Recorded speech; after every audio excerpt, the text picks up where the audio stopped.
Curtis nasceu no dia 6 de julho de 1975 no South Jamaica, no Queens, uma das áreas mais violentas de Nova York naquela época. O tráfico de droga era muito forte naquela região naquela época, todo dia tendo guerras entre gangues e diversos assassinatos. Aquele era um dos locais mais perigosos de Nova York e de todo o mundo, tendo uma taxa de criminalidade extremamente alta. Desde cedo, Curtis já vivia em um ambiente problemático.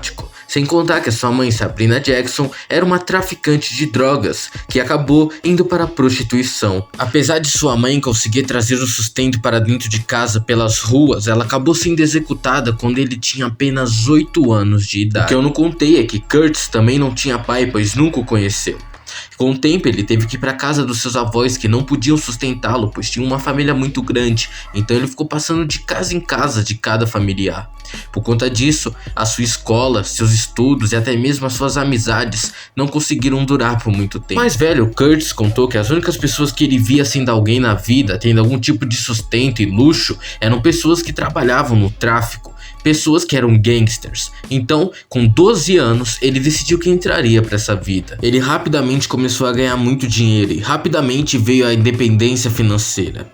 Ele continuou nessa vida até os 19 anos, quando foi preso pela primeira vez. Ele foi preso após vender drogas para um policial disfarçado. E somente um mês depois de ser solto da cadeia, ele foi novamente preso. O motivo pelo qual ele foi preso foi porque a polícia entrou na casa dele e acabou encontrando uma pistola e cocaína. Ele foi condenado a 3 anos de prisão, mas cumpriu apenas 6 meses em um campo de treinamento, onde inclusive ele cursou o ensino médio e acabou se formando. Depois de quando ele foi solto, ele voltou para as ruas, só que 10 vezes pior. Se antes ele só traficava drogas, agora ele se envolvia em tiroteios e até mesmo assassinatos. Ele tinha que botar a cara todo dia pra não ser morto, e ele tava literalmente dando um de Zé Pequeno. Mesma época que veio seu nome artístico, 50 Cent.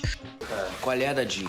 Dadinho é o caralho, meu nome agora é Zé Pequeno, porra. O nome dele é Zé Pequeno, tá entendendo? E tu vai cair, filha da puta. Na mesma época ele começou a fazer músicas no porão de amigo e até ia para algumas batalhas de rima, mas segundo ele mesmo, ele não era focado naquilo, ele não tinha tempo para se dedicar totalmente àquela nova área, pois ele estava 100% focado nas ruas. Nessa época o 50 Cent ainda não era o 50 Cent que a gente conhecia, ele não tinha toda a habilidade, nem sequer a fama que ele tem hoje em dia.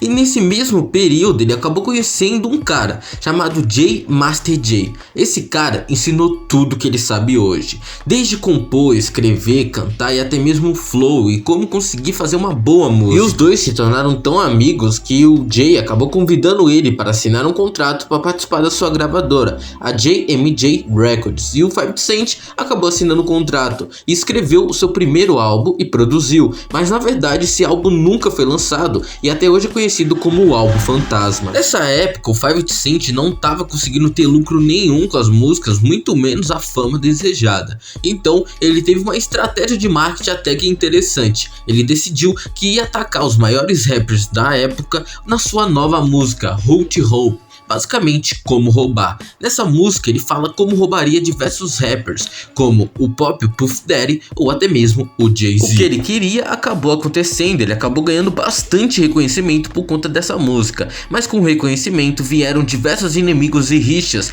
principalmente com Jay-Z. O Jay-Z acabou lançando um rap atacando o próprio 50 Cent, dizendo que ele nem sabia quem era esse cara e que estava ganhando muito dinheiro. Claramente uma forma de dizer que o 50 Cent não era ninguém para ele. Mas algum tempo depois, alguns meses, no dia 24 de maio de 2000, foi quando aconteceu a maior história de vida do 50 Cent, que já foi motivo de música e até mesmo virou um filme. Ele estava na frente da casa da avó dele, se preparando para sair. Ele estava na parte de trás do carro, quando um homem conhecido como Daryl Roman Ball acabou dando 9 tiros nele, pegando em todas as partes do corpo dele, braços, pernas, costelas, mandíbulas, em vários cantos. Só que a parte mais inacreditável que você já deve saber é que o 50 Cent sobreviveu. Mesmo com dificuldade, ele acabou se recuperando, mas demorou muito, quase um ano. Só que muitas pessoas na época achavam que o motivo dele ter sofrido esse atentado foi por conta dele ter atacado Jay-Z naquela música que eu contei mais cedo. Mas na verdade foi por conta de uma outra música, onde ele atacava diversos traficantes daquela região, incluindo o Supreme McGriffin, um dos maiores traficantes daquela área, que acabou se sentindo ofendido e mandou o cara matar ele. Inclusive, o atirador que acabou atirando no 50 Cent tinha contato com muitos famosos, pois ele era um segurança do próprio Mike Tyson, um dos maiores lutadores de todos os tempos. Nessa época, o 50 Cent já estava com um certo nome, até que em 2002 ele lançou um álbum conhecido como Guess Who's Back, que acabou atraindo a atenção do próprio Eminem, que convidou ele para ir em Los Angeles, para eles se conhecerem. Lá o 50 Cent conheceu o Eminem e o Dr. Dre, e eles acabaram assinando um contrato para a gravadora deles, a Cherry Records, um contrato que valia mais de $1 milhão. E puta merda, o 50 Cent estava todo ferrado, todo acabado no fundo do poço e conseguiu sair de lá com muito estilo. Depois disso, ele lançou o álbum que deu toda a fama que ele tem hoje, com clássicos como Many Men e Girl It's Love Me Now. Girl, it's easy to love me now. Would you love me if I was down and out? Would you still have love for... As rivalidades de 50 Cent. O 50 Cent teve diversas rivalidades e muitas vezes brigas, até mesmo sangrentas, com diversas celebridades, que é o grande caso do Ja Rule. Essa rivalidade começou porque em um certo dia o Ja Rule estava fazendo seu videoclipe quando foi roubado por um conhecido do 50 Cent. Logo, o cantor deduziu que o 50 Cent teria mandado aquilo, pois tinha inveja dele, e acabou criando o ranço do cantor.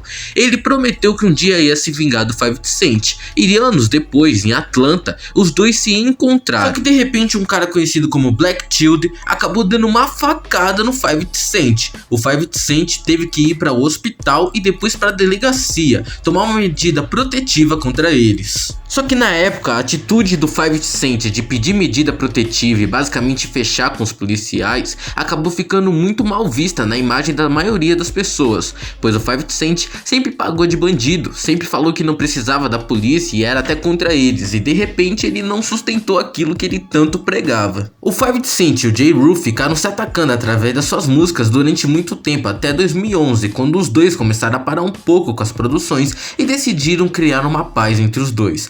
Só que mesmo assim o 50 Cent e o Ja Rule ainda continuaram se atacando de vez em quando, como por exemplo a vez que o 50 Cent comprou todos os ingressos do show do Ja Rule para deixar vazio a sua apresentação. O 50 Cent se envolveu em outras polêmicas com outros artistas, como por exemplo com o próprio Kanye West.